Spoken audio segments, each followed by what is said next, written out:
नमस्कार, MD foundation या संस्थेमध्ये आपणा सर्वांचं स्वागत आहे। आज आपल्याकडे आलेले आहेत माधुरीताई। माधुरीताईंची आणि माझी ओळख अशी झाली की या फाउंडेशनच्या ग्रुपमध्ये जवळजवळ 20 ते 30 अशा महिला आहेत की ज्या घरगुती गुळाचं अनारसा पीठ तयार करतात। खरं तर अनारसा पीठ करणं म्हणजे एवढी साधी आणि सोपी गोष्ट नाही, अनुभव त्याच्या जोडीस लागतो। आणि ताईंकडे पाहता तुम्ही सांगू शकाल, ताईंकडे जवळजवळ भरपूर अनुभव आहे। बरेच वर्ष झाले त्या अनारसाचं पीठ करतात। त्यांचा खूप छान हातखंडा आहे। अगदी खूप प्रमाणामध्ये त्यांच्याकडून अनारसाचं पीठ सगळीकडे विक्री होत असते, सगळीकडून त्यांना ऑर्डर येत असते आणि त्याचा रिझल्ट पण खूप छान आहे असा फीडबॅक लोक देतात, असं ताईंचं म्हणणं आहे। मी जास्त वेळ न घेता आपल्या माधुरीताईंना सांगेन की त्यांनी त्यांच्या व्यवसायाबद्दल थोडी माहिती द्यावी। माझं नाव माधुरी खराडे, मी एमडी फाउंडेशनची सदस्य आहे आणि मी हे अनारसाचं पीठ म्हणजे माझं हे अगदी घरगुती पीठ आहे। म्हणजे याच्यामध्ये सगळी साफसफाई वगैरे असते, म्हणजे एकदम व्यवस्थित असं घरगुती असतं त्याच्यामुळे। आणि हे गुळाचे अनारसे आहेत। आता मी जवळजवळ 9 ते 10 वर्ष झालं गुळाचे म्हणजे अनारसाचं पीठ बनवते, चकलीचं पीठ बनवते। तर अगदी नाही का लोक म्हणजे माझ्याकडे अगदी 8-8 वर्ष झालं ती लोक बदलत नाही की माझ्याकडनंच घेतात। ते म्हणतात नाही, तुमच्या हाताच्या अनारसाच्या पिठाला खूप चव आहे, मग ते माझ्याकडनंच घेतात। अगदी चितळ्याचं आणलं तरी त्यांना आवडत नाही, ते बोलतात नाही आम्हाला तुमच्याकडचंच पाहिजे, मग तुम्ही टेस्ट करा, तुम्हाला समजेल कसं आहे। हो, ताईंनी आता बऱ्याचदा आपण दुकानातून पण आणतो अनारसाचं पीठ, अगदी म्हणजे ते बऱ्याचदा चेचून वगैरे। मी मागच्या वर्षी मी आणलं होतं तर ते मला खलबत्त्याने असं कुटून मऊ करून घ्यावं लागलं होतं, पण हे आता पाहताय इतकं ताजं आहे आणि असं हात लावता क्षणी ते दबलं जातंय, त्याचा म्हणजे फील येतोय बघा।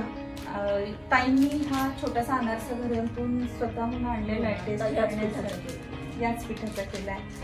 तुम्ही सेंद्रिय गुळ वापरता म्हणाला? सेंद्रिय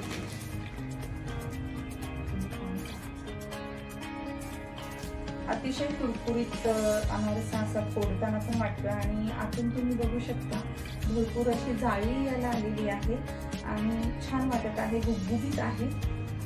ताईंच्या आग्रह खातर मी त्यांचा आग्रह आहे की मी टेस्ट करून बघावं आणि आपल्या सर्व मैत्रिणींना सांगावं की कशी टेस्ट आहे।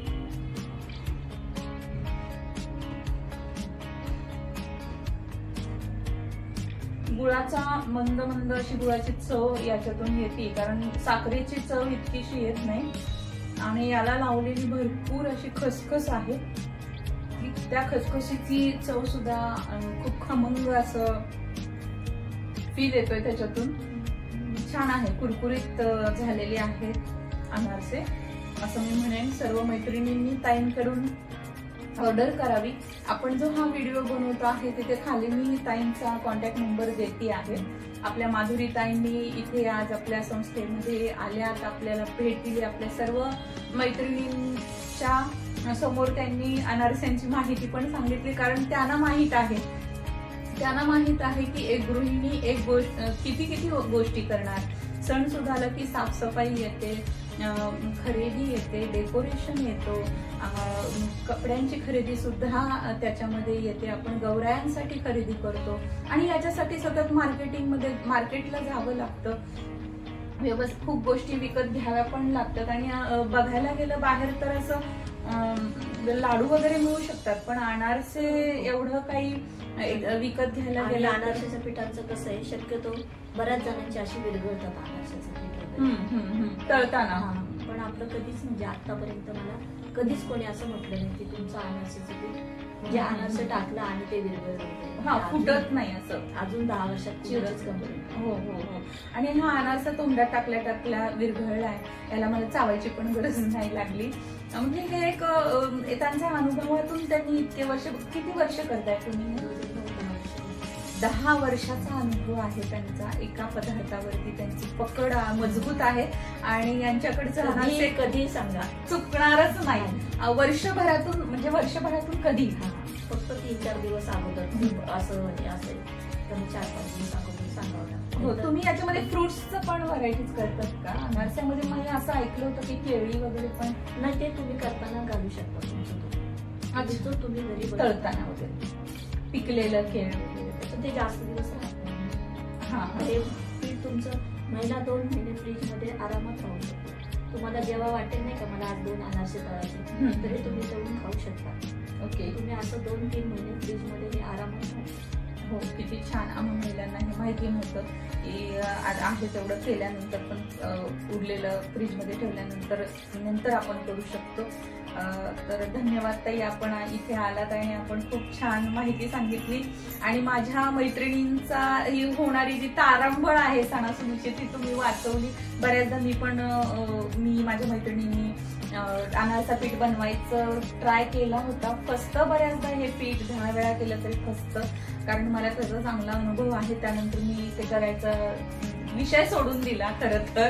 आणि मग आहेत ना आपल्या सगळ्या मैत्रिणी आपल्याला सगळं रेडीमेड देणाऱ्या, तर कशाला ते चुकवायचं आणि सगळं वाया घालवायचं. त्यापेक्षा आपण रेडीमेड आणा, कापा आणि करा. हे खूप छान आहे आणि वेळ पण वाचतो आणि काही वायाही जात नाही. आणि ह्या सगळ्या गोष्टी ची उपलब्धता निर्माण झाल्यानंतर महिलांना खूप आनंद पण होतो आणि एक वेगळीच खायला मिळते. तुमच्या हातचं आम्हाला खायला मिळतं म्हणजे काहीतरी वेगळं खायला मिळतं. तर हा एक आनंद घेता येतो. धन्यवाद ताई, तुम्ही आलात. सतत येत राहा आणि वेगवेगळे पदार्थ तुम्हाला अजून काही येत असतील तर तुम्ही नक्कीच आमच्या मैत्रिणींना सांगा. आणि सतत तुम्हाला या मैत्रिणींकडून आता ऑर्डर्स पण भरपूर येणार आहेत. कारण आपल्याकडे व्हिडिओ बनवला की महिला अगदी विश्वासाने त्या फोन करतात. कारण आता हे जे मी यातलं पीठ मी थोडंसं घेणार आहे आणि ह्याच मी प्रात्यक्षिक पण जेव्हा मी अनारसे तळेन मी जेव्हा, तर त्याचा पण व्हिडिओ मी पाठवेन. त्यामुळं महिला ते बघून तुम्हाला नक्कीच ऑर्डर करतील. माझ्या प्रिय मैत्रिणींनो, तुम्हाला ज्यांना अनारसे हवे आहेत, अनारस्याचं पीठ हवं आहे, तर नक्कीच माधुरीताईंना फोन करा दिलेल्या नंबरवरती आणि ऑर्डर आपली फिक्स करा. धन्यवाद.